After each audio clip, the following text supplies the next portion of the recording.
Hello friends, स्वागत है आप सभी का आज की क्लास में। आज है 25 सितंबर। 25 सितंबर सुबह तक के जो भी महत्वपूर्ण करंट अफेयर्स हैं वो इस क्लास के अंदर करवाए गए हैं। भारत का पहला कार्बन डाइऑक्साइड से मेथनॉल पायलट प्लांट कहाँ पर स्थापित किया जाएगा? पुणे, मुंबई, जयपुर या उपरोक्त में से कोई नहीं। बताओ जी, कहाँ पर स्थापित किया जाएगा? यह किया जाना है पुणे के अंदर। पुणे में कहाँ पर? पुणे के अंदर है थर्मक्स लिमिटेड के रिसर्च टेक्नोलॉजी और इनोवेशन सेंटर के अंदर, आरटीआईसी के अंदर। पुणे के अंदर आरटीआईसी के अंदर इसकी जो है स्थापित किया जाना है यह। ठीक है। इसका मुख्य उद्देश्य क्या है? इसका मुख्य उद्देश्य है कार्बन डाइऑक्साइड को मेथनॉल के अंदर कन्वर्ट करना है, परिवर्तित करना है। अब इस पर कितने करोड़ रुपए लागत आने की संभावना है? इस पर आने की संभावना है 31 करोड़ रुपए लागत आने की संभावना है। ठीक है जी। अब इसको क्या है, थर्मस लिमिटेड सीरीओ तकनीक, ठीक है, विकसित करने का सहयोग इसके साथ सहयोग कौन करेगा? पुणे का इसके साथ सहयोग है आईआईटी दिल्ली। ठीक है, इसमें सहयोग करेगा। विस्तार से देख लेते हैं जिसको।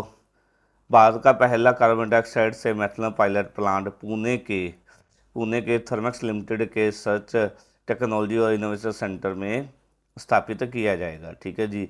भारत सरकार का जो जो विज्ञान और प्रौद्योगिकी विभाग है, डीएसटी है, द्वारा समर्थित अग्रणी परियोजना राष्ट्रीय महत्व रखती है। यह जो परियोजना है यह राष्ट्रीय महत्व रखती है। इसका मुख्य उद्देश्य है कार्बन डाइऑक्साइड को मेथनॉल के अंदर परिवर्तित करना है।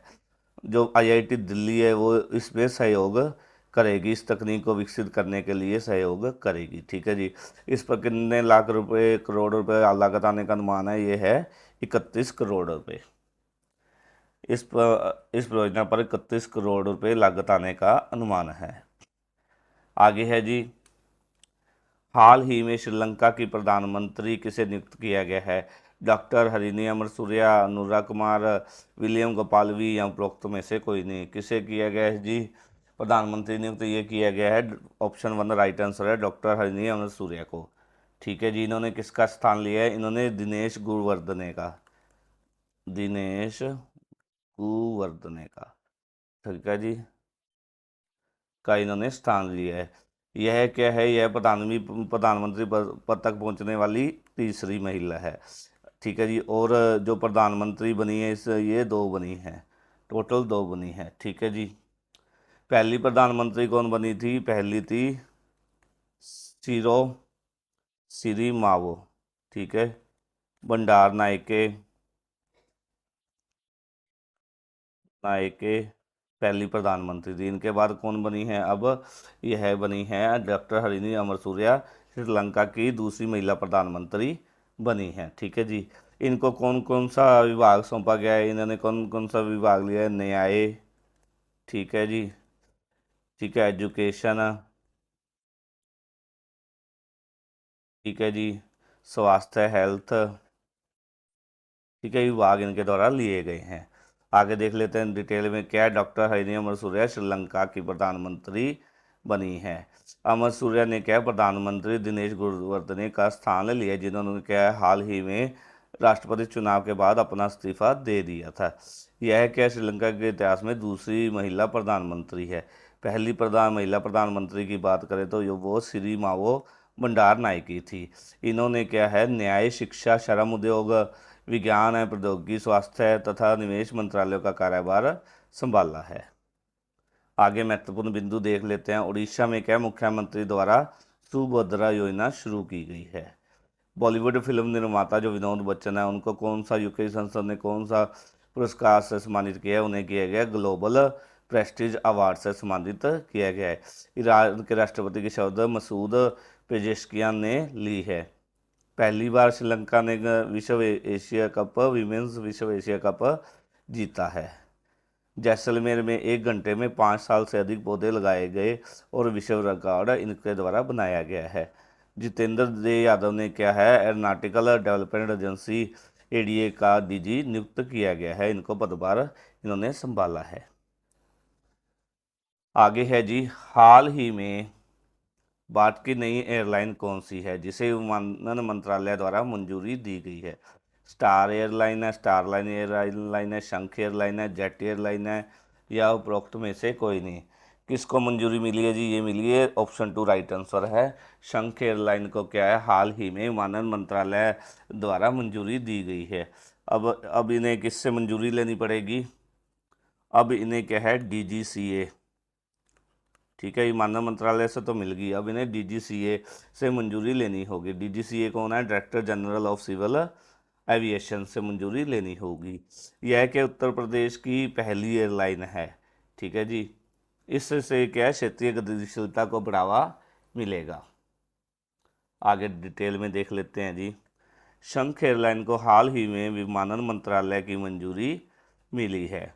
इस एयरलाइन को अब सेवा शुरू करने से पहले DGCA director general of civil aviation से मंजूरी लेनी पड़ेगी। उत्तर प्रदेश की पहली एयरलाइन है जो लखनऊ और नोएडा को अपने हब के रूप में स्थापित कर भारत के प्रमुख शहरों को जोड़ने की योजना बना रही है, ठीक है जी। इस एयरलाइन की लॉन्चिंग उन क्षेत्रों में बेहतर कनेक्टिविटी ला सकती है जहां वर्तमान में हवाई यात्रा से में सीमित विकल्प है, ठीक है जी। इससे क्या है, क्षेत्रीय गतिशीलता को बढ़ावा मिलने की संभावना है। आगे क्वेश्चन देख लेते हैं। हाल ही में यूएस की राष्ट्रीय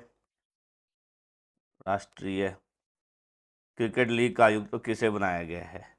अमेरिका की राष्ट्रीय क्रिकेट लीग का जो आयुक्त है वो किसे बनाया गया है?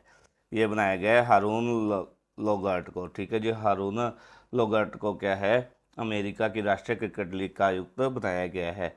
यह कौन है? यह पूर्व सीईओ है आईसीसी के, ठीक है जी। पूर्व सीईओ को अमेरिका की राष्ट्रीय क्रिकेट लीग एनसीएल का जो आयुक्त बनाया गया है, नियुक्त किया गया है।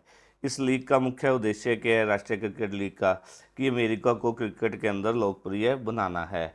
इनके द्वारा क्या है, जो ये है हारून लोगार्डिन के द्वारा 3 विश्व कपों का भी निरीक्षण किया गया है। और इन्होंने क्या है, डीआरएस भ्रष्टाचार विरोधी उपायों के विस्तार जैसे जो है कार्यों में महत्वपूर्ण भूमिका इनके द्वारा निभाई गई है। डिटेल है जी इसकी। अंतर्राष्ट्रीय क्रिकेट परिषद आईसीसी के पूर्व सीईओ जो हारून लोगार्ट को क्या अमेरिका की राष्ट्रीय क्रिकेट लीग का क्या है न्यायुक्त नियुक्त किया गया है। इस लीग का मुख्य उद्देश्य क्या है, अमेरिका में क्रिकेट को लोकप्रिय बनाना है। इनके द्वारा जो हारून लोगार्ट है उनके द्वारा क्या है, 3 विश्व कपों का निरीक्षण किया गया है। और निर्णय समीक्षा प्रणाली डीआरएस भ्रष्टाचार विरोधी उपायों के अंदर अपनी महत्वपूर्ण भूमिका इनके द्वारा निभाई गई है। आगे क्वेश्चन देख लेते हैं। हाल ही में वित्त मंत्री निर्मला सीतारमण कहां पर एशियन इंफ्रास्ट्रक्चर इन्वेस्टमेंट बैंक वार्षिक बैठक में भाग लेंगी? उज्बेकिस्तान, रूस, इटली या उपरोक्त में से कोई नहीं। कहां पर इनके द्वारा एआईबी वार्षिक बैठक में भाग लिया जाना है? ये लिया जाना है, ऑप्शन 1 राइट आंसर है, उज्बेकिस्तान में, ठीक है जी।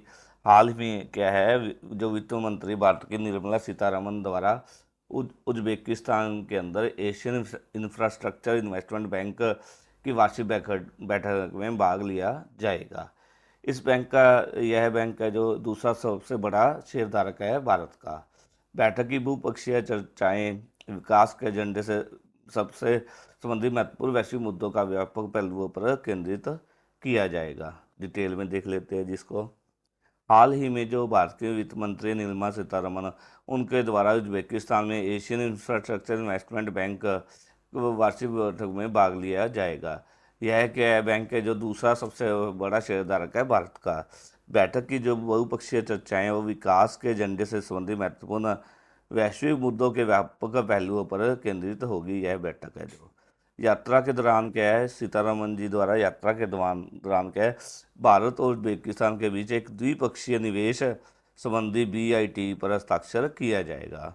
इस संधि का मुख्य उद्देश्य क्या होगा, द्विकालिक आधार पर दोनों देशों के पारस्परिक लाभ के लिए अधिक व्यापक आर्थिक सहयोग को बढ़ावा देना है।